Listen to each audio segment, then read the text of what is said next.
Professor Daniel van Lille, Executive Dean, College of Business and Economics, Prof. Kevin Nell, our inductee this evening, Prof. Anthony Thowell, our respondent, Emeritus Professor of Applied Economics, School of Economics at the University of Kent, Canterbury, United Kingdom, senior leaders of the university, members of Senate and other academics, distinguished guests, ladies and gentlemen, Sanibonani, Hoyenant, good evening, Tobela.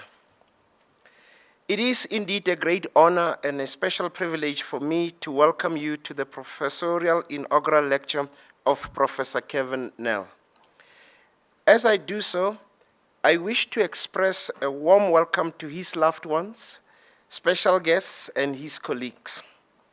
This is indeed a proud and joyful, yet a landmark moment for all of you, Professor Nell, and of course for us here at UJ and higher education in South Africa and beyond. The inauguration of professors is a public ceremony in which newly appointed professors are inducted into office by the Vice-Chancellor and deliver their inaugural addresses.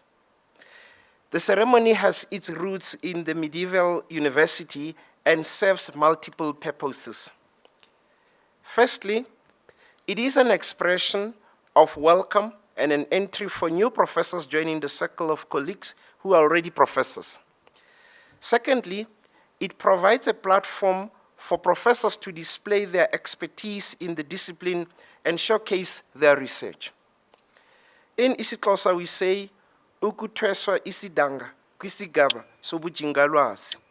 This, loosely translated, refers to assuming the role of the professor. Of course, in colonial traditions subscribed to by universities, this refers to the gown and the cap. Traditionally, the wise one would accept a blanket ingubo. Once we have listened to the inaugural address, the gown or ingubo denoting the professorship will be formally assumed. Today, we gather to bear witness to the entry of Professor Nell to the illustrious community of scholars at the university. It is a celebration of the contributions to the discipline and ultimately the impact on society.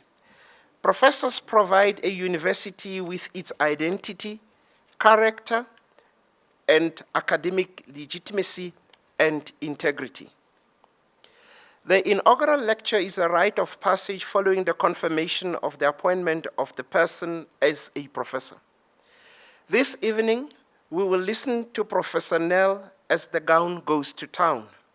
By this, I mean that the power of an inaugural address is when the expertise is showcased beyond the corridors of the university and reverberates with society. It stands out as a moment of pride for the incumbent, the family, fellow scholars, the university, and ultimately society. For the German philosopher and diplomat Humboldt, a university referred to the whole community of scholars and students engaged in a common search for truth. Newman talked about teaching universal knowledge. Recently, universities have been viewed as instrumentalists serving the purpose of the economy or utilitarian in purpose. I would hope that we can break out of these narrow conceptualizations and reflect on the university as contributing to the public good. Edward said in an article, On Defiance and Taking Positions, offers a formulation of the ideal role of the true intellectual as, and I quote, one who commands a vast knowledge of his or her discipline, who is rigorous in the analysis of literature, who views being an intellectual as a vocation, the intellectual who considers it necessary to step into the public sphere and speak truth to power, namely to question, interpret, and understand authority rather than consolidating it, to step out of the boundaries of the academy to connect oneself, to affiliate oneself, to align oneself with an ongoing process or contest of some sort, perhaps with the aim of improving the lot of the oppressed. The intellectual who functions as a kind of public memory to recall what is being forgotten, or what is forgotten or ignored, to make the connections that are otherwise hidden, and to provide alternatives for mistaken policies, close quotes. It remains then for us as a university with a Pan-African vision to derive our mandate as intellectuals and as professors. How do we embrace the role of a professor as a disruptor while continuing to be flagship carriers of our disciplines? This evening, we will listen to Professor Nell as one further step in the journey of being a professor. This is a journey which does not culminate once this lecture has been given. It is a self-reflective pause in the journey of a professor with a promise of more to enrich our minds and simultaneously contributing to the rich intellectual body of work in the discipline. Let me now invite the Executive Dean, Professor Daniel van Lille, to introduce Professor Nell. I thank you. Re a leboga, siabonga, bayadanki.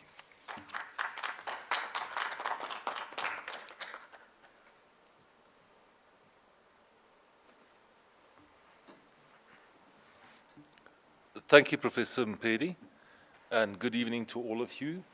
And Prof. Nell, Kevin, this is a very special moment in your life. And I think we, in the line of our work, we often review CVs, but tonight we see who are the people behind the CVs. So it's great to have your family with us and to, together with you, celebrate his life and his work, and also to extend a warm word of thanks for sharing him with us. So it's my pleasure tonight to introduce you to Prof. Kevin Nell. So he contributes significantly to non-mainstream growth and development economics and emphasizes post-Keynesian structuralist theories. Now you may well ask, what exactly does that mean? So this means that he takes very fresh views of where money comes from, what changes drive the inflation rate, the benefit when wages rise along with prices, how tangible human-made goods in production secures long-run growth, investing first in order to save, as opposed to first saving and then to invest. That is a very interesting one for me, by the way. How demand causes long-run growth, notably with a fit industrial policy. Manufacturing as the leading sector of growth and development. The increasing importance of education to industrialize post-1989. Real exchange rate and local current policy to boost industrialization in countries where the GDP mostly comes from natural resources. Kevin, it was wonderful to read in your CV that you got your first degree and your honors degree at the University of Stellenbosch around about 1992. Now you can guess where I studied. Then next he completed a master's in economics. Now this is where he saw the light in UJ in 2000, and then a PhD in economics under the supervision of Professor Anthony Thirlwall from the University of Kent in the UK. And I've just realized that Professor Thirlwall is here tonight as your respondent. So, dear Professor, it must be one of the greatest things in life to see how your doctoral candidate has evolved into the rank of a full professor. Congratulations to, well, both of you and for the long journey that you have walked. His academic career reflects some 27 years of teaching, supervision, and research experience at universities in South Africa, England, Portugal, and the Netherlands. In addition, he's also worked as a senior researcher at the National Institute for Economic Policy in South Africa, which was set up to formulate post-apartheid economic policies and to contribute to developing and implementing a national industrial strategy. Since June 2015, Kevin has taught and researched in the CBE School of Economics at the University of Johannesburg. He's an external researcher at the Center for Economics and Finance at the University of Porto in Portugal, and his interest in macroeconomics, both closed and open economic models, monetary economics and growth economics relates to developing countries. And therefore, he is the current director of the MPhil in the Industrial Policy Program within the School of Economics. He's actively participating in the university's quest to contribute to Pan-Africanism. The program is designed to attract students from all over the continent and specifically to target those who are already practitioners in the field of industrial policy. From 2016 until 2021, the MPhil program was offered as a joint project by the University of Johannesburg and the African Institute for Economic Development and Planning located in Senegal. Kevin's current research agenda is focused on the natural resource curse in Africa and how industrial and exchange rate policy can turn resource abundance into a blessing. It must have taken you quite a while to think this through. For future research purposes, he intends to establish collaboration research links between the Center of Economics and Finance at the University of Porto and the School of Economics at the University of Johannesburg. And Prof. Mpedi, I've made a note here, he wrote, and to fund a potential research project on African development through the Portuguese Foundation for Science and Technology. I've made the note in my little black book.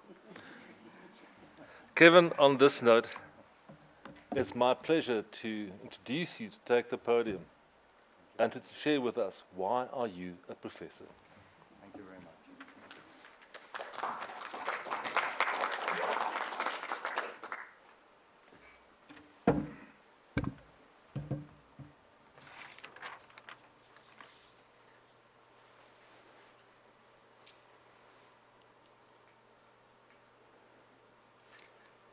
Right, a very good evening to all the distinguished guests. Those of you who are here in person, welcome. Those of you who have joined the live stream. It is a great pleasure to have you here, and thank you so much for supporting my inaugural address. I really appreciate it. Let me start off by thanking the Deputy Vice-Chancellor, Professor Mpedi, for the inspiring opening address. Thank you very much. And of course also to Professor van Lille, the Dean of the College of Business and Economics, for introducing me in such a nice way. Thank you for that.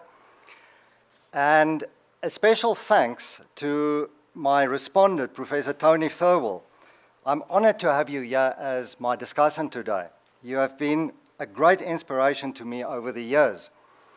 Way back when we met in 1997, first as my PhD supervisor, then after that as a co-author of several research papers, then as a friend, and just in general for introducing me to some very interesting non-mainstream macroeconomics in the Caldorian tradition.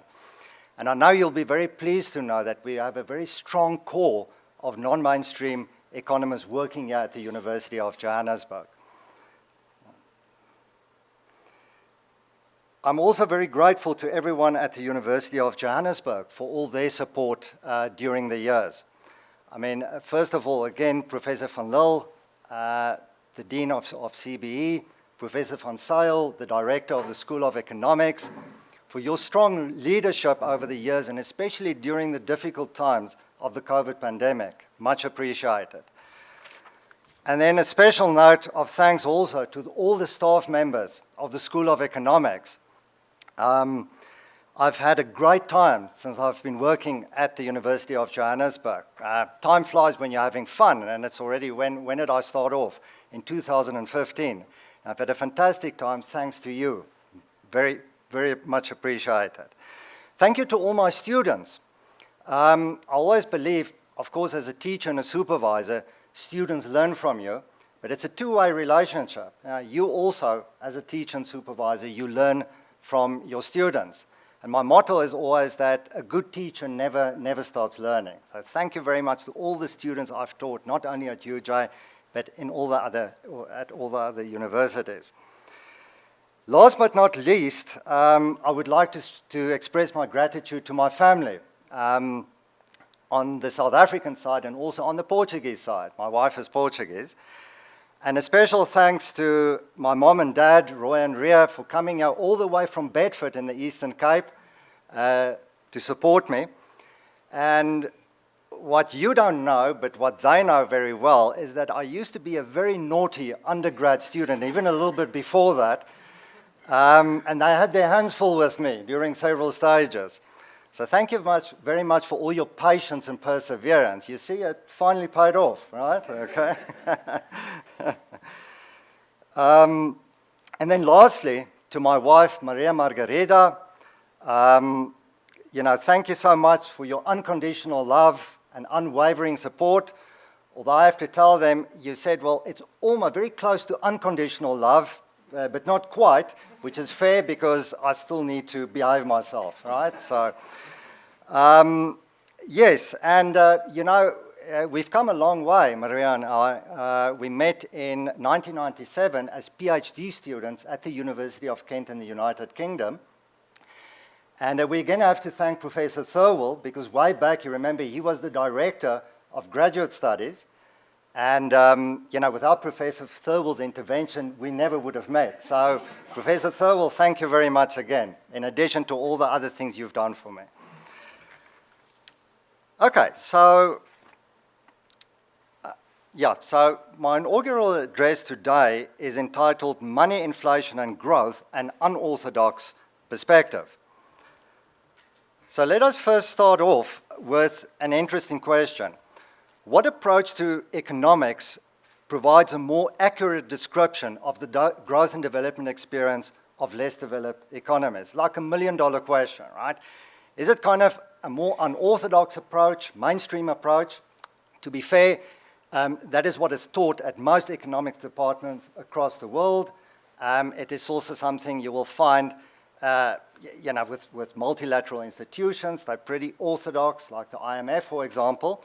Or is it more of an unorthodox approach that we should look at, a non-mainstream approach, right? So hopefully this is an interesting discussion point, at least.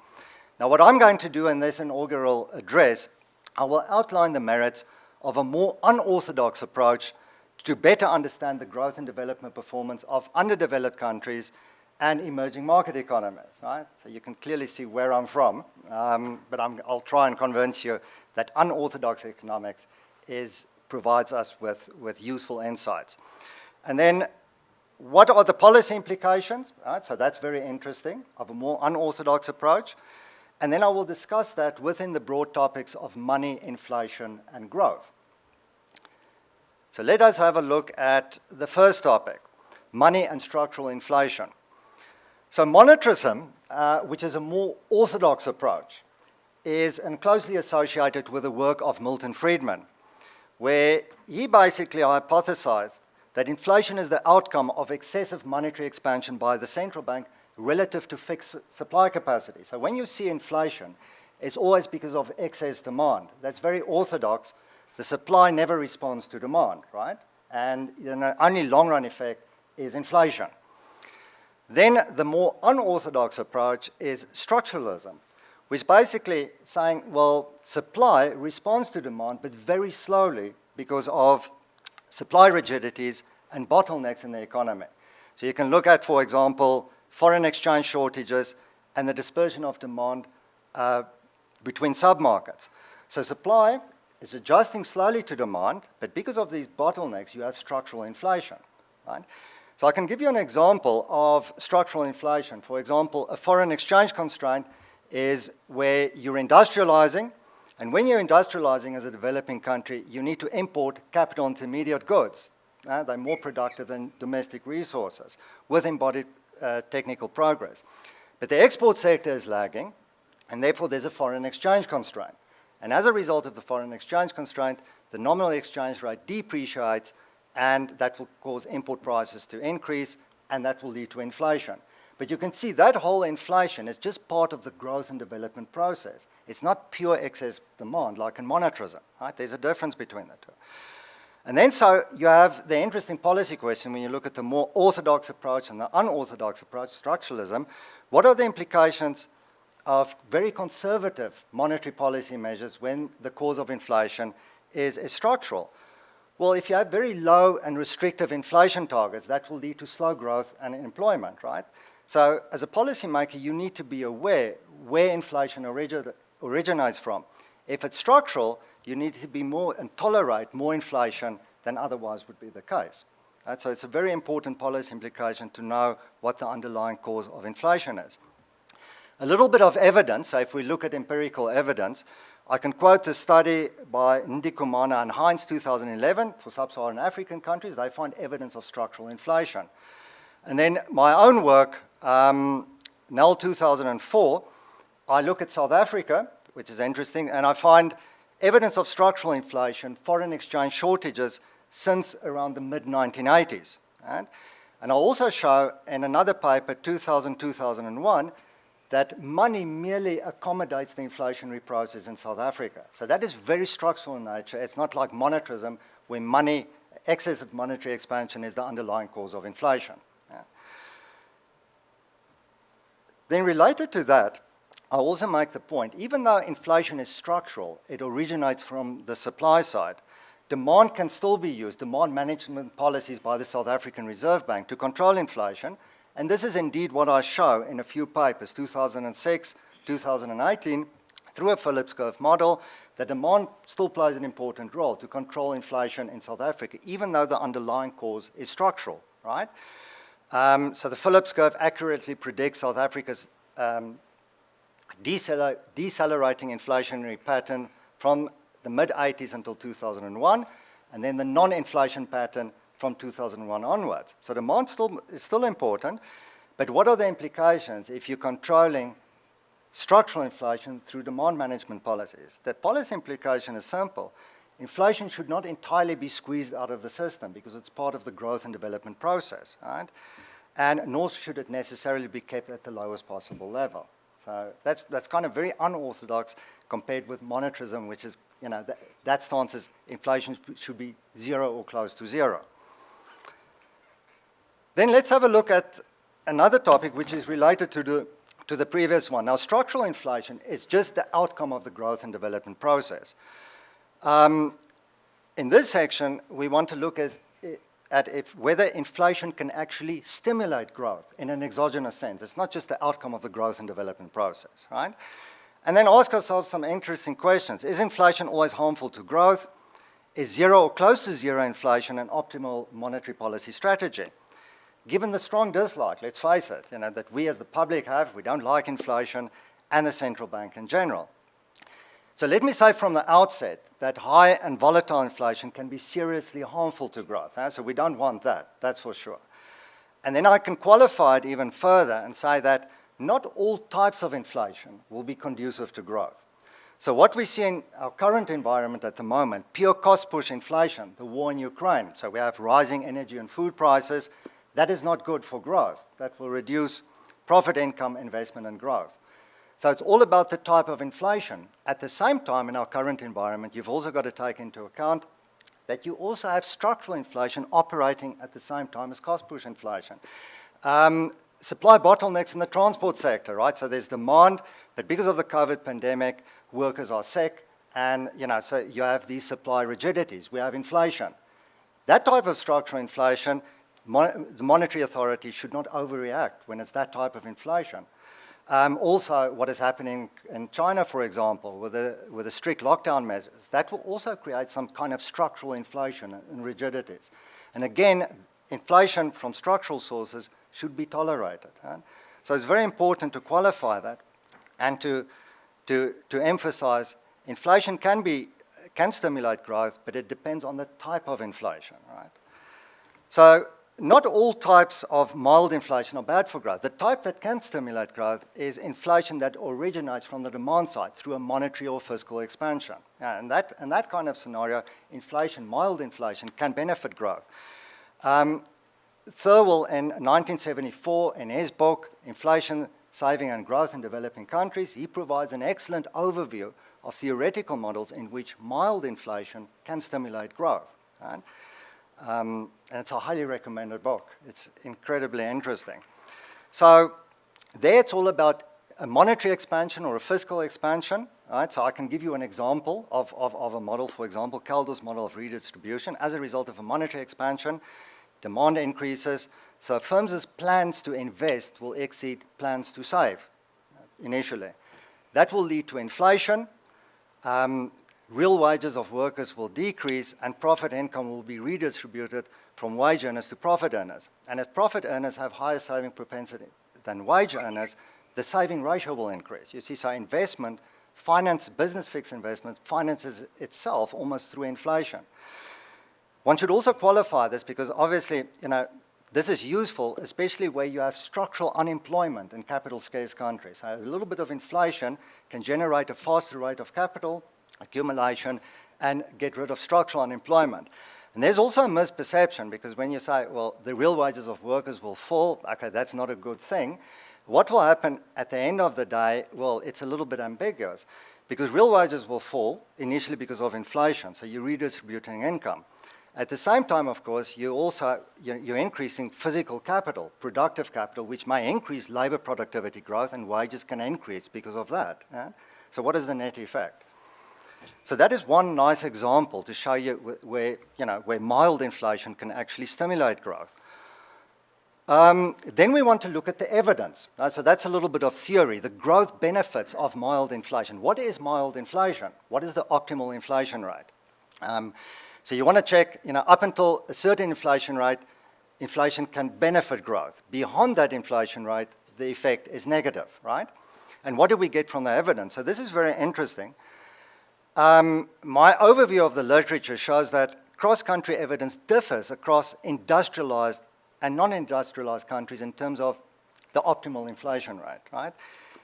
Studies that mix them, they show you there's a downward bias in the optimal inflation rate that they get. So what you need to do is you need to distinguish between developed and developing countries. And this is what I get from the literature. So the threshold inflation rate for industrialized countries is around 2% to 2.5%. Inflation up until that point will stimulate growth. Beyond that point, the effect is negative. But this is interesting because we're looking at developing countries, more non-industrialized countries. The threshold inflation there is 9% to 12%, significantly higher, probably because of structural inflation. Remember, structural inflation, what I referred to before, is more prevalent in developing countries, right?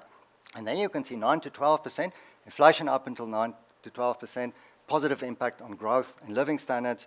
Beyond that, the effect is negative. Then some of the work I've done for South Africa, way back in 2000, many years ago, I find that inflation in the single-digit zone stimulates growth in South Africa above, and inflation in the double-digit zone is harmful to growth, right? So you can again see, close to zero inflation is also not an optimal strategy in South Africa. So the policy implication is, well, that's the interesting, the current inflation target of the South African Reserve Bank, the 3 to 6%, is that target too low? You've got to be careful of studies because none of us claim to, identify a precise optimum rate. But what one can get from this, my work and others, is that certainly the inflation target should not be lower than the 3 to 6%, yeah? And maybe sort of closer to that upper target limit of 6%, to be on the safe side. The next topic, investment and growth. Now, I can start off and say that there's a widely held belief among policymakers and the public in general that investment in physical capital, plant and machinery and equipment, is important for growth, right? You agree with me? We always talk about creating a more favorable investment environment. Now, surprisingly, and you'll be surprised, that there's an influential body of academic literature that views physical capital accumulation as relatively unimportant. And especially one study, Eastley and Levine, and then several subsequent studies as well, which is counterintuitive. So the Eastley and Levine, typically to show that physical capital is not so important, they show that, when they look at causality tests, the ones that they survey in Eastley and Levine, they show that investment is the outcome of long-run growth rather than its underlying cause. Right? So they use causality tests to support the fact that capital accumulation is not that important. However, more recently, you look at a paper by Bond et al. Where they show it's important to distinguish between developed countries and developing countries. And for the developing countries, they find a very strong link from investment to long-run growth. So one can critique that Eastley and Levine finding in that way. Then another methodology that is used in the literature to show that physical capital accumulation is relatively unimportant is growth accounting exercises. So when you look at Eastley and Levine, for example, they show that the bulk of cross-country per capita income growth rate difference, the bulk of that can be attributed to total factor productivity. So in growth accounting exercise, TFP is like an unexplained residual. It's a mystery. You don't know what it is, and you've got to find out what it is. And I can show that more clearly with this diagram and also provide a critique of the TFP view, the Eastley and Levine view. So the top part of the diagram, you can see what we're trying to explain with growth accounting. We're trying to explain per capita income growth rate differences across countries, right? And then you can explain it in terms of, on my left here, factor inputs, which is physical capital, investment in plant and machinery, and also human capital, educational attainment. So when you take factor inputs and you subtract that from per capita income growth rate differences, what you're left with is a residual total factor productivity. Everything that makes factor inputs more productive, the health of the labor force, technological progress, institutions, anything you can think of, that is not explained in growth accounting exercises. And typically, growth accounting exercises are performed like this. They assume an independent relationship between factor inputs and TFP. And what I argue is when they do it like that, they overstate the importance of TFP, because in the real world, you have an interdependent relationship between TFP and physical capital. So once you take into account the interdependent relationship, physical capital, investment in machinery equipment with embodied technical progress, you have learning by doing effects when workers and managers use capital with embodied technical progress, that surely will lead to TFP, right? So you cannot treat them as independent, they're interdependent. And of course, yes, you will also have an effect from TFP to factor inputs. But you've got to take into account the interdependent relationship. Otherwise, you're going to come up with a result that overemphasizes TFP. Looking at evidence, I can share with you some interesting studies here on this. Consistent with this TFP view, TFP fundamentalism, it's all about total factor productivity and not physical capital, is a study by Matson et al. 2010. So they also downplay the importance of physical capital, and they look at India, which is a really interesting case study. And they show, so what you do growth accounting, you show the large part, that's the residual, it's unexplained, and now you've got to explain the mystery. And they use Oggion and Howard's innovation-driven model to explain that large unexplained part. But all the criticism that I've leveled against the TFP view, all those criticisms equally apply to the Matson study, right? They also don't look at the interdependent relationship. So what I then try and do in a paper, and I also look at the Indian economy, in Nell 2015, I developed an alternative methodology to explicitly take into account the interdependent relationship between physical capital and TFP in India from 1953 until 2010. And so the model that I developed is like a multiple regime learning by doing model, then indeed shows that the first phase of India's growth transition from 1980 until 2002 was technology driven. So yes, TFP, technology as part of TFP, that's important. But the second phase, post-2002 period, was capital accumulation driven. So you can see they're both important, and India's example is very interesting because the technology part did not automatically lead to the capital accumulation part. That had to be initiated by a separate set of policy measures in the Indian economy, as I explained in the paper. Nell and DeMello, we show the same thing, the interdependent relationship across South Africa's growth regimes from 52 until 2012. So my policy implication from this is that both investment and TFP are important for growth. It's not just TFP, and it's also not just investment in physical capital.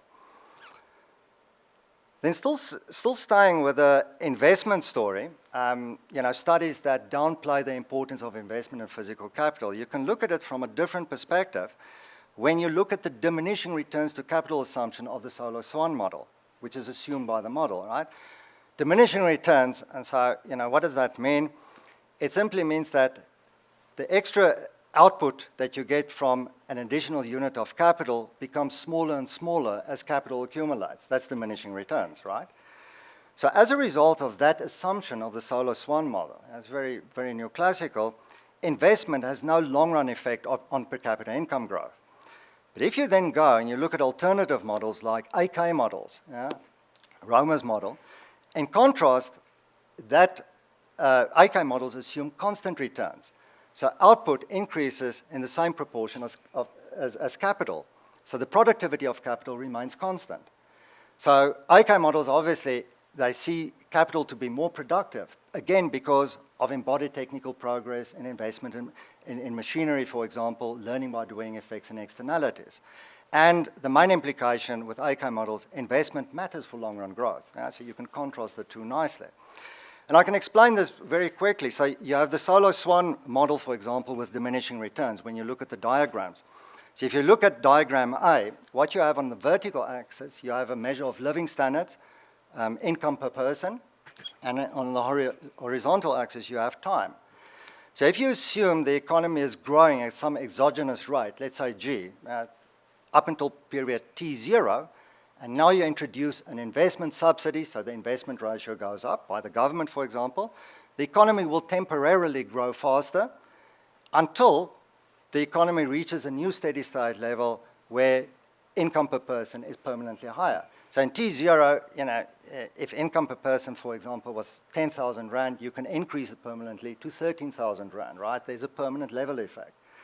If you contrast that with the AK model, you can see in time T0, if you increase the investment rate, living standards will permanently grow faster because of constant returns, relative to the previous path, which is the dashed line. Yeah, they diverge, right? So 10,000 Rand, 13, and it can go up and up and up. So clearly with AK models, investment is more important for growth. That's what you get from that. Then the evidence usually, which one is right, diminishing returns or constant returns, the evidence usually, evidence of conditional convergence in borrow type regressions is usually interpreted as evidence in favor of the diminishing returns to capital hypothesis. So studies in general find strong evidence of conditional convergence. And what studies show is that there's a negative and statistically significant relationship between per capita income growth and the initial level of per capita income controlling for other determinants of growth, like institutions, education, and so on. So in other words, if you're looking at growth from 1980 until 2021, and the initial level of per capita income in 1980, the relation is negative and significant. It means as a poorer country, I have a relative growth advantage, right? As a poor country, I will grow faster. That's the negative and significant relationship.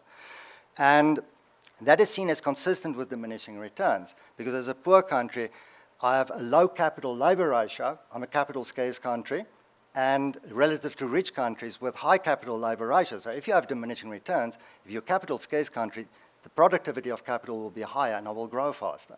So that's one interpretation. Then as a critique, Nell and Thirlwell, 2018, we provide a critique of the way in which kind of this neoclassical-oriented economists interpret the conditional convergence finding. That is, when you find conditional convergence, it shows diminishing returns. And we emphasize in our paper that the negative sign that you get between growth from 1980 to 2021 and the initial level of per capita income may capture something else, like, for example, technology catch-up. So as a poor country, you have a relative advantage because you can import technologies from abroad. You have a backlog of technologies. You can import it from abroad without paying the direct costs, right? So there's some advantage, a relative advantage of being poor. Or it could capture faster structural change in poor countries. And poor countries are characterized, they have large productivity gaps, for example, between manufacturing and agriculture, larger than advanced countries. And in poor countries, there's therefore the scope for productivity enhancing structural change as labor moves from agriculture to industry. So maybe that conditional convergence coefficient captures maybe technology catch-up and growth enhancing structural change and not diminishing returns. So what we then do is we propose an unambiguous test of diminishing returns. So, we criticize the usual one which they do it, and we propose an alternative test. We take a typical Burrow-type regression, per capita income growth on the initial level of per capita income and other variables, and we divide both sides through by the investment ratio. And then you get an interesting transform model, because when you do that, the dependent variable in the transform model is now the productivity of investment, the change in Y relative to the change in K, adjusted for population growth. When you just divide it through by the investment ratio, you'll get that. So the explanatory variables say you have the productivity of investment as your dependent variable. The explanatory variables, they now become the reciprocal of the investment rate and determinants of the productivity of investment in the transformed model. And then the relationship between the productivity of investment, the change in Y relative to the change in K, and the reciprocal of the investment ratio, that provides a direct test of diminishing returns to capital, right? So if you increase the investment ratio and dy divided by dk, if that falls, it's diminishing returns, right? Y increases proportionately less than K, so it will fall. So you can support the neoclassical model of diminishing returns. If, however, you increase investment and dy increases in the same proportion as K, it's constant, you therefore have constant returns. And what we find when we look at our cross-country sample from 1980 to 2011, 84 rich and poor countries, we find strong evidence in favor of the constant returns to capital assumption, consistent with the AK model. So in contrast to the kind of neoclassical model that you have, we show that investment indeed matters for long-run growth. That's the main conclusion there. Then in our study also, because remember, your explanatory variables, they now become the productivity of investment. So we also identify key determinants of the productivity of investment. Export growth, for example, is one, education, and so on, right? But the gist of the story is that we emphasize that both investment and productivity are important determinants of growth and development. That says not only productivity or only investment. Again, you come back to the same conclusion as before with the case studies. The next topic, conditional convergence and premature deindustrialization. So let us start off with a study by Burrow. So Burrow 2015, he regards evidence of conditional convergence, what I referred to before as the negative relationship between growth in the initial level of per capita income, as a robust empirical regularity. In Nell 2020, I start off from the same proposition as Nell and Thirlwell, and I emphasize that conditional convergence may not be capturing diminishing returns, but it may capture technology catch-up or faster structural change in poor countries, growth-enhancing structural change. So given that, the hypothesis that I set up there, I'm basically saying that conditional convergence may be absent, right? So Burrow, according to Burrow, it's a robust empirical regularity. But I'm saying it may be absent in the post-1989 globalization period. So if you only look at the post-globalization 1989 period of rapid globalization, sweeping trade and financial liberalization measures, and the more skill-intensive nature of modern manufacturing associated with the fourth industrial revolution, that empirical regularity may not hold, the conditional convergence thing. I relate my study also to other studies who show the same thing, because what you have in the post-89 period, studies show evidence of growth-reducing structural change, labor moving from manufacturing to services, and also direct labor flows from agriculture to services, right? And they associate that with growth-reducing structural change. So when I look at the post-89 period, from 1990 to 2016, I indeed show for my sample of 84 countries that conditional convergence is absent. So if you only look at post-89 period, so it's not an empirical regularity anymore. And I find that conditional convergence is now subject to some initial returns-adjusted level of education. So education becomes more important in the post-89 globalization period. And what conclusion can you draw from that? It has now become more challenging for developing countries in the post-89 period to absorb cutting-edge technologies, such as robotics, artificial intelligence, biomanufacturing, associated with the fourth industrial revolution. So the free growth bonuses associated usually with technology catch-up and growth in enhancing structural change, they've disappeared in the post-89 period. Pre-1990, you can import machinery and equipment. That's technology catch-up. But you cannot do that anymore in the post-89 period because of the skill-intensive nature of manufacturing. Then I also use additional evidence to show that the aggregate burrow-type regression model captures growth-reducing structural change and technology divergence. So you've got to take into account, what studies do show is they show labor moving. So this is a stylized fact in the post-89 globalization period. Labor moving out of manufacturing into services and out of agriculture into services. So if that's growth reducing, obviously the service sector must show the weakest growth enhancing properties. You agree with me? So this is what I also show in this paper. My sectoral analysis, I indeed show that a rise in the employment share of manufacturing is the most effective way to grow faster and to converge in a conditional sense relative to agriculture and especially services, right? So given that you have labor moving into service, that indeed is growth-reducing structural change, supported by the evidence that I show you. Then the other interesting issue, despite the absence of conditional convergence in the post-89 globalization period, many developing countries actually experience growth acceleration since the mid-1990s. It's a stylized fact.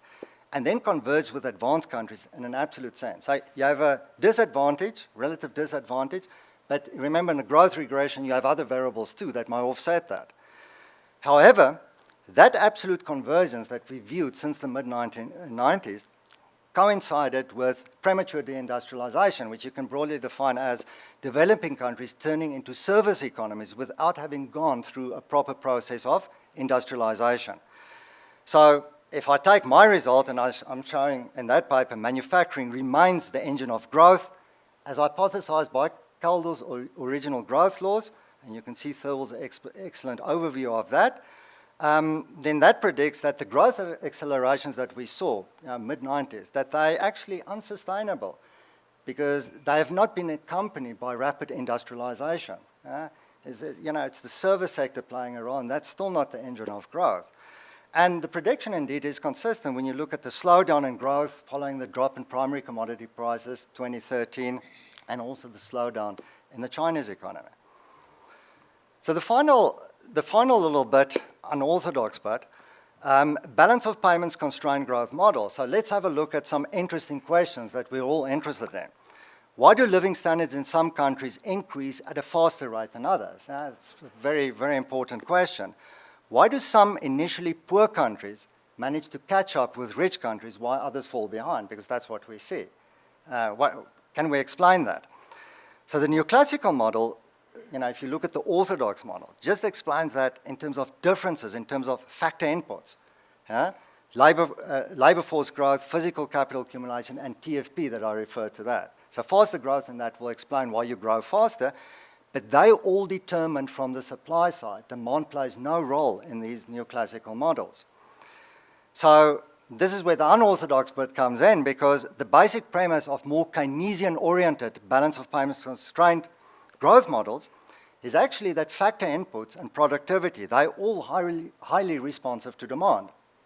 It's very easy. So if there's an increase in demand, labor will respond through an increase in participation rate, an increase in hours worked. An increase in demand will induce physical capital accumulation, again, with embodied technical progress, learning by doing effects, and so on. So it's not physical capital only in a quantity sense, but also productivity. So demand is very important, not only to increase factor inputs, but also to increase productivity. So that's the main starting point of balance of payments constrained growth models. But so what is the main constraint on demand? So as a policymaker, if I'm saying demand is important, what can we do to increase demand? Well, the main constraint on demand is the balance of payments. And that hypothesis is formalized in Thurwell's 1979 seminal paper, where given to you by equation 1. So it all looks very simple. And the demand constraint operates through the balance of payments constraint given to you by equation 1. So although equation 1 looks really simple, it actually says a lot, and that kind of underlines and emphasizes Professor Thirlwell's philosophy that getting a lot from a little is the essence of good economics, and trust me, you get a lot from this simple growth law, as I will show you in a few seconds.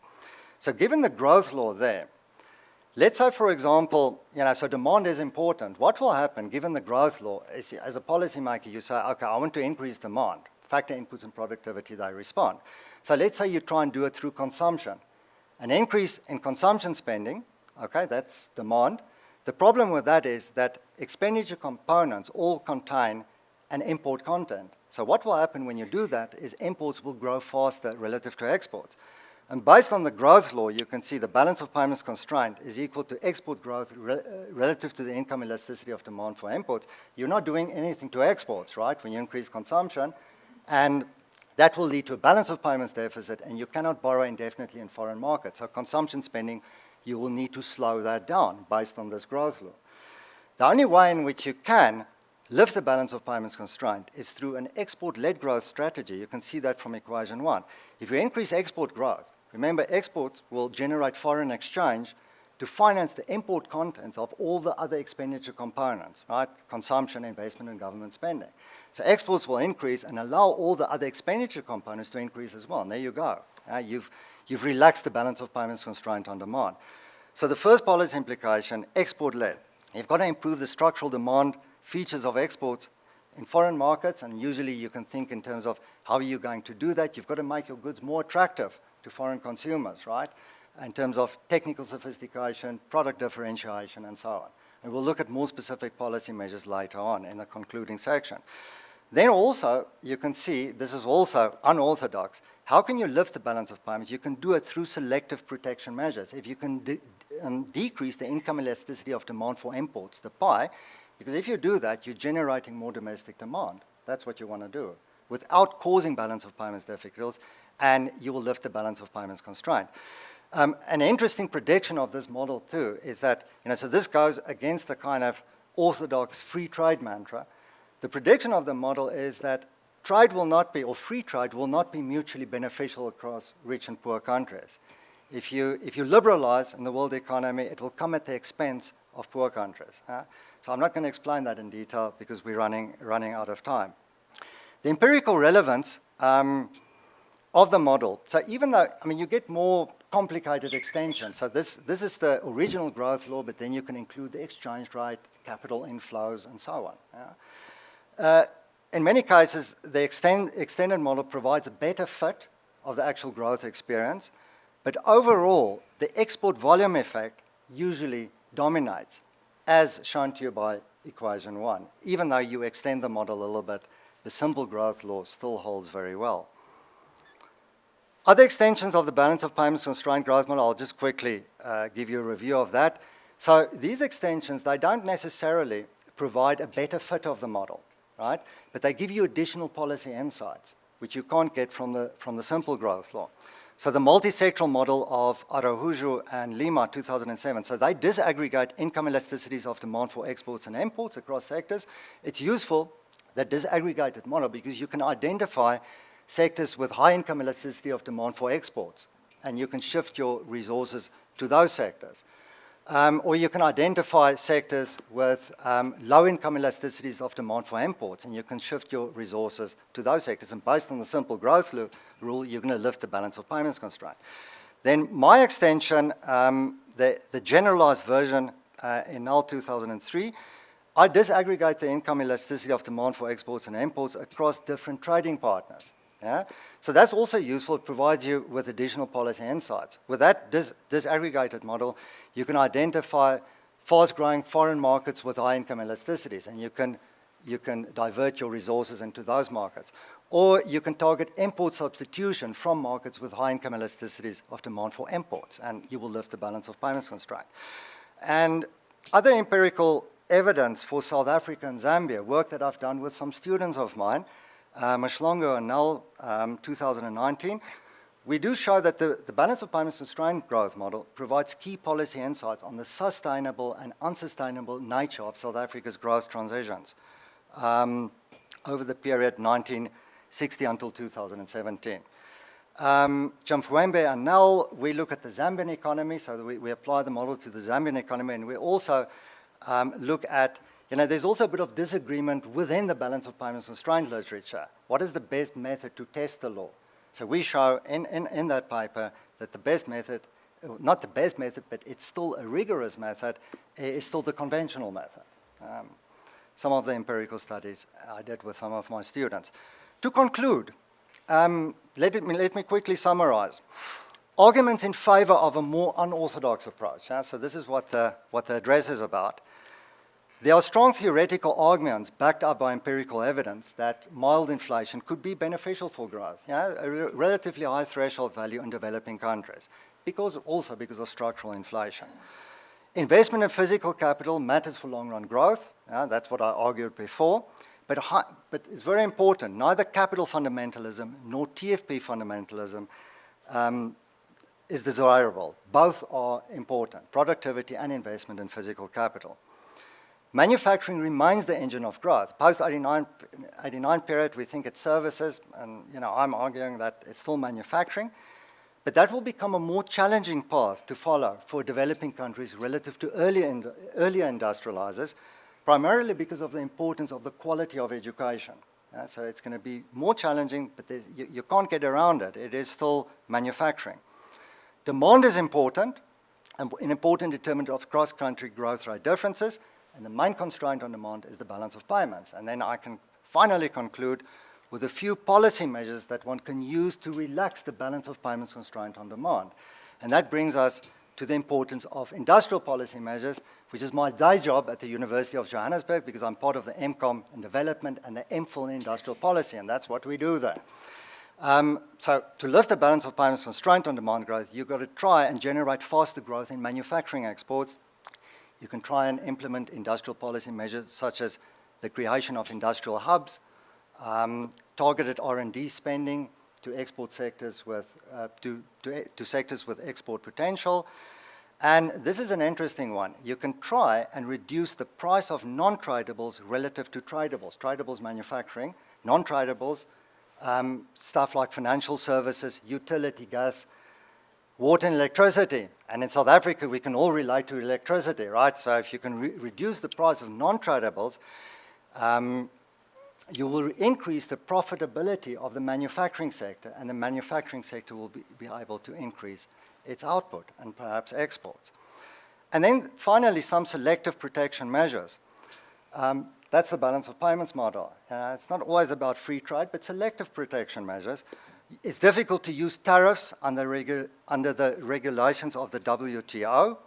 Alternatively, you can perhaps look at local content policy to establish production linkages between the primary commodity sector and manufacturing.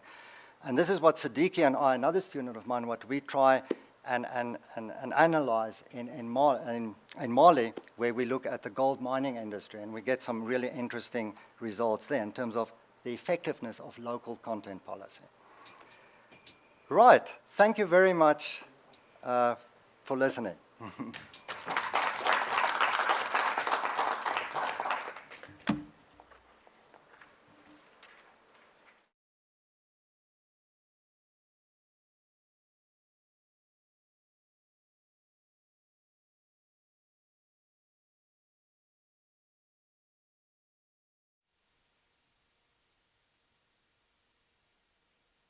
Hello, Kevin. Hello, Maria. Can you hear me? Yes. You can hear me? Yes. I can't hear myself.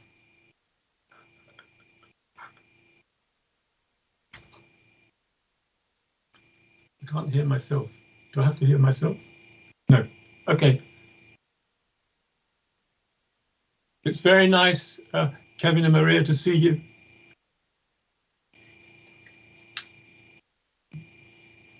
Is my microphone on?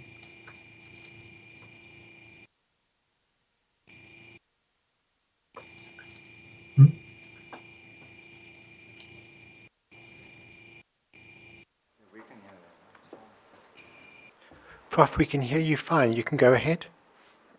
Oh, you can. Good. So I just wanted to say hello to Kevin and Maria, particularly to see them in person on a screen. Not quite the same as seeing people in the flesh, but better than just emailing friends, as we've been doing for the last 2 years during lockdown.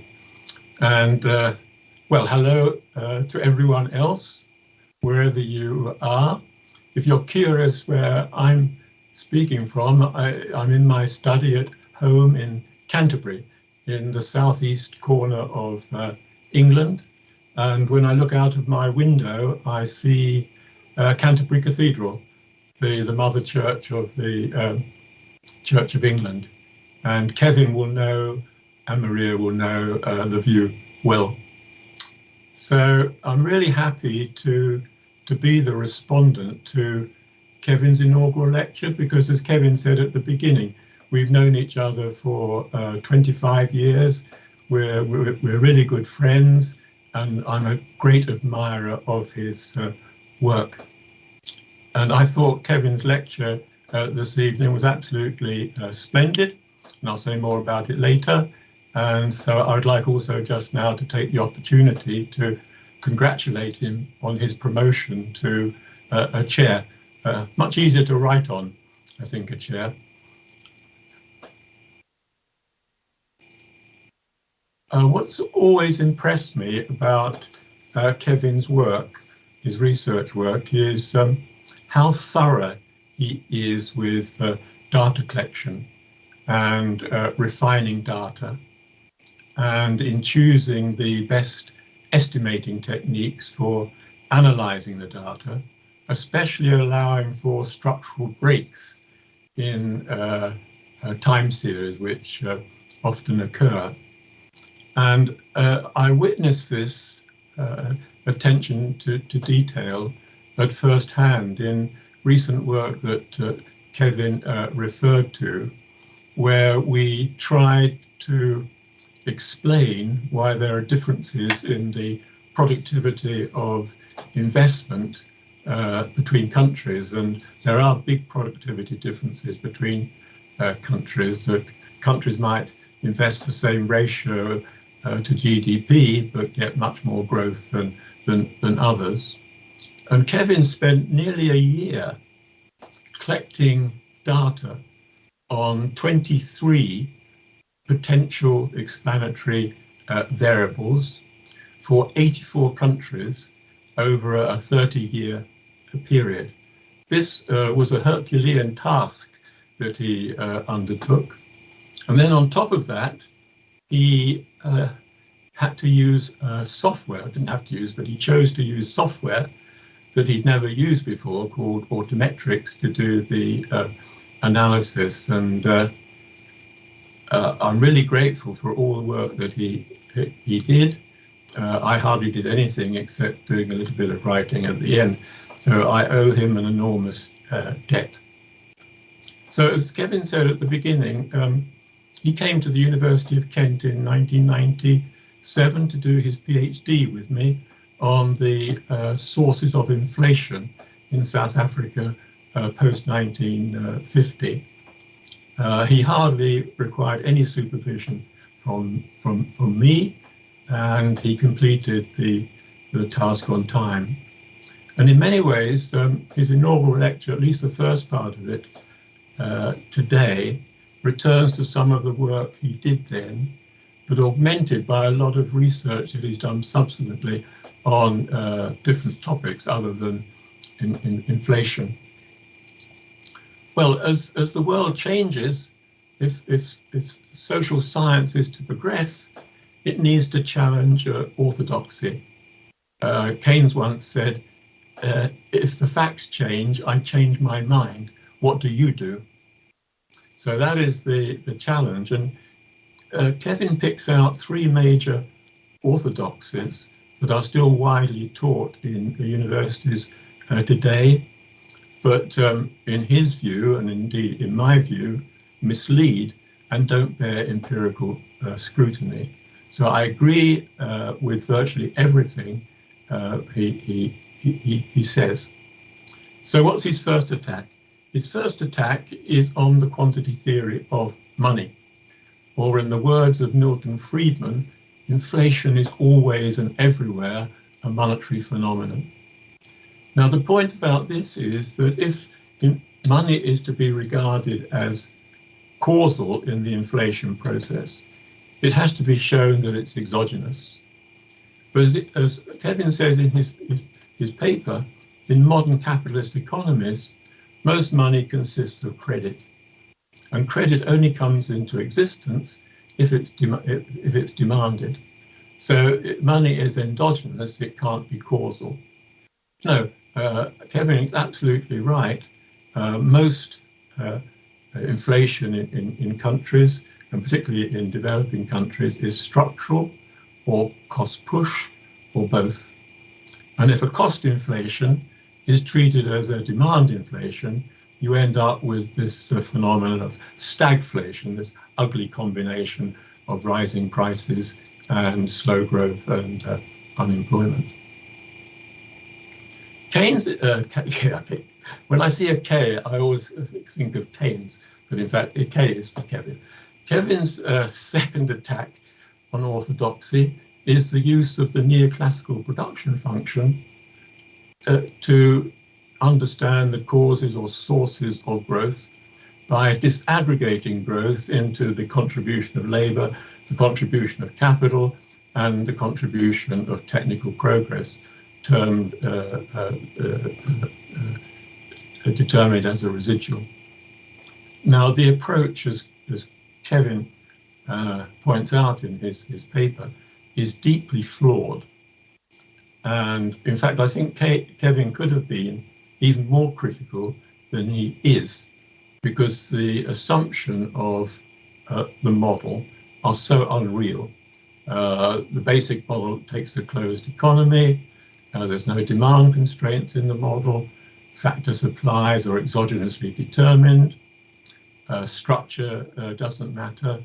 And diminishing returns to capital are assumed, so that investment doesn't matter for long-run growth. Well, as Kevin said in his talk, the work that he's done on India and the work that he has done with his wife, Maria de Mello, shows clearly it's not possible to separate, for example, the role of investment and technical progress, let alone treat investment and technical progress as exogenous. And the work which Kevin and I did that I mentioned earlier on trying to explain differences in the productivity of investment across countries shows that there's no evidence of diminishing returns to capital, so that investment does matter for long-run growth. The third orthodox view that Kevin tackles is the balance of payments of a country doesn't affect its growth performance. That a balance of payments deficit, for example, is assumed to adjust through relative price changes or real exchange rate changes, and not by income adjustment or slower growth. So, you know, if you look at orthodox books on growth theory, there's no mention of the possibility of a long-run balance of payment constraint. But now there is a mass of international evidence that relative price changes or real exchange rate changes are not an efficient balance of payments adjustment mechanism, and growth suffers in order to restrain imports. And Kevin, I think, was quite modest, or I don't quite remember, but I need to say that Kevin was the first economist to generalize the balance of payments constrained growth model by disaggregating export and import growth to and from a country's trading partners. And many other economists have now followed in his footsteps. So to conclude, I would like to say again that I thought Kevin's lecture was absolutely splendid, and I hope people listening will appreciate Kevin's contribution to economic analysis that has brought him to this point of being elevated to a chair. And if I can just have 30 more seconds, I'd like to finish with another happy ending, which Kevin mentioned at the beginning, that while Kevin was a PhD student between 1997 and 2000, he met his future wife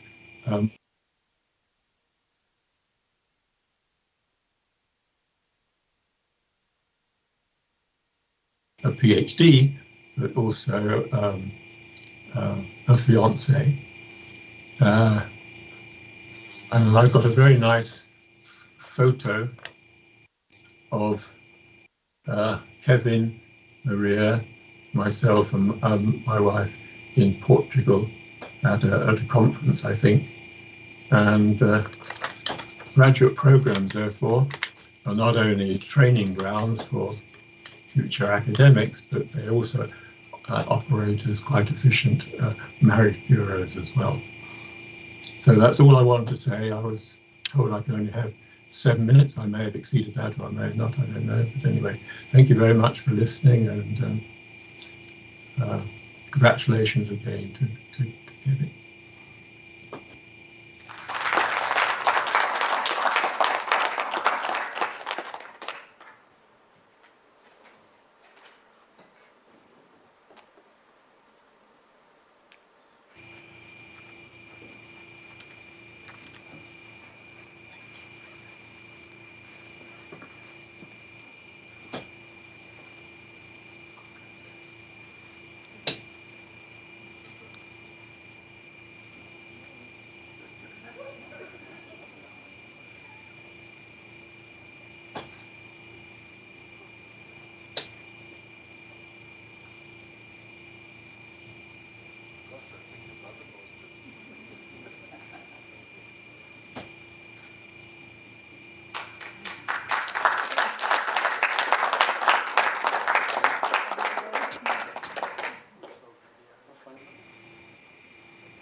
Ladies and gentlemen, I'm sure that you'll agree with me that Professor Kevin Nell professed this evening. On a lighter note, two things. I'm a big fan of students being on campus for the very same reason, Professor, for the same reason that this is where, obviously, we don't come to varsity to look for future spouses.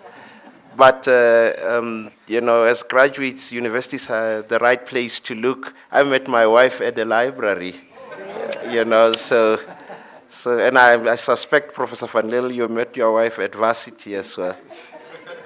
And we can go on and on. But anyway, I said on a lighter note, I said the first thing. The second thing, listening to you, Prof. Nell, talking about money, inflation, and growth. I'm not an economist, I'm a lawyer by training, but your lecture, I listened and my mind wandered, but wandered, forcing me to reflect on some of the things that are sort of connected to money, inflation, and growth. And one of them is a story of an elderly couple that married many years ago. In our culture, you have to pay a bride's wealth. I don't think you paid bride's wealth, Lobolo. But you never stop paying because, you contribute in one way or the other, they say. But in this case, the elderly gentleman apparently paid 20 rands as Lobolo those days. And now, in old age, the couple fights a lot. And the elderly lady keeps a 20 rand note, and whenever the old man gives the problem, says, "Here is your lowolo, leave me alone." And then he would say, "No, no, no, no, no, no, you're my wife. When I paid this money, it was, in today's terms, it should be more than 20 rands." And the lady says, "No, it should be less." So they can't agree on the actual amount. It seems this is what is keeping them together. So if, or should I come across this couple, I know who to take them to settle what the inflation or the amount should be. But that was on a lighter note. Colleagues, I don't want to turn this into a religious session, but the good book says to everything, no, let me start afresh. It's about there being a season and time to every purpose under heaven. One of the things that the good book tells us is that there is a time to plant and there is time to pluck up that which is planted. All I'm trying to say is that you planted for many years, and now it's time to pluck up what you have planted.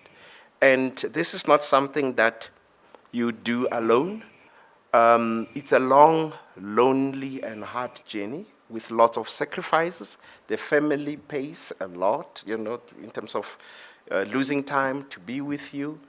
Your friends also suffer a lot because you have to focus on the planting part, and so on. And it gives us great joy when we have moments like this where we can celebrate and say, all that was done was not in vain. For your family, I could see the smile and the appreciation is that all the sacrifice was not in vain. So I thought I should say this. We are really grateful to the family, present here, and those that may be watching virtually online, and friends. I'm sure we all have those friends that would discourage, and we have friends that encourage. I would thank both of them, because those that discourage should encourage you to work even harder, and so on, for us to celebrate with you this afternoon, this evening. And it's also a matter of colleagues that you work with, that would encourage you, that you would bounce ideas with, because as academics, if you work alone, and say same things to yourself, at some point you start asking yourself a question, am I doing the right thing, and so on. But if you have got colleagues, some are here to support you, you can say, I'm thinking about this theory or this and that, what do you think? And they join in. It really helps you sharpen your ideas and stay the course. So we would like to thank the colleagues at the faculty and colleagues who may have joined us now virtually from wherever they are. And I would like to also thank Professor Thirlwell for being our respondent this evening, but most importantly, for walking the journey with you from the time when I believe you were a minister. And it must be something wonderful for him to witness this evening, seeing you those days. He's got a picture, and you today professing. It must be something really wonderful for him as a mentor. I always joke and say there was a time when we were young, single, and sexy. And he knows you from when you were young, single, and sexy. And you're still, I'm not saying you're old, but definitely you're older than when before you met your wife. And then you were single, and so on. So it's part of the journey, and we are really grateful for that, the great work that he did, that us as UJ can really benefit. And also your students and the society. When you professed, you referred to a number of things that you did with your students, and this is what professors are there for, to help cultivate, plant, the future. A professor that is always publishing alone and going there, not doing anything with others, we look at that professor with skepticism. Obviously, some of the things the journeys you have to walk alone, but some you have to walk with others, especially with the future professors and future academics. So we are really, really, really grateful. I always say to my colleague, dear colleague, Professor Van Lille, that I'm sure today you are wondering, what am I going to call you? I've called you all sorts of things. I've called you a farmer. I've called you a guinea fowl. But those who don't know the context may think I'm a rude man, but that is not the reason. There is a saying that farmers do not cultivate crops, do not raise animals. Farmers create an environment through which crops can grow. And I see your role and what you've been doing, Prof. Nell, as something equivalent to what a farmer would do. Through love, will provide an environment where colleagues such as Prof. Nell can really grow and stay the course, and see UJ as a home and see CBE as a home and stay and hopefully retire here. So this is really something that we celebrate today. The guinea fowl part, those who know a guinea fowl, we've got a saying in my language, Setswana, that hakaholo hakina mebala idi, which basically means, I as an older guinea fowl, I don't have the spots anymore. But if you want to see them, look at those that are around me, the young ones.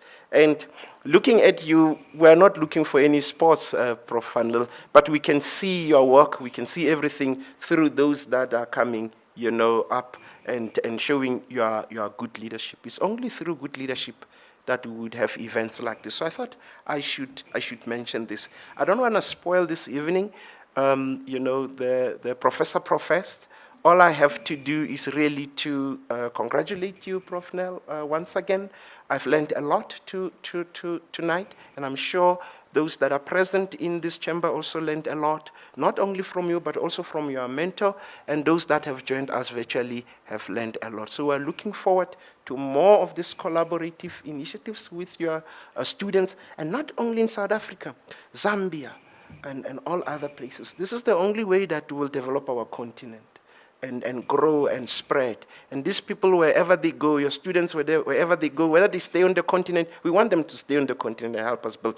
But they go wherever, they take you with them, and they share the ideas, and the future definitely looks good from that perspective. So, colleagues, as I said, the professor professed, congratulations to you, but not only to you, to your family, your colleagues, friends, and most importantly, your mentor. We, as the University of Johannesburg, are really proud of the work that we are doing, and also for providing this opportunity for us to look good.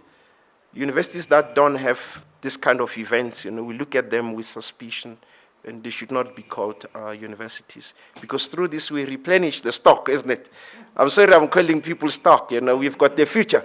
And then we are sure to secure the future of our institution. So let me take this opportunity and thank each and every one of you for joining us in this chamber. And also those that managed to join us virtually, we thank you for your support as the University of Johannesburg. And we hope to see you again at one of our events.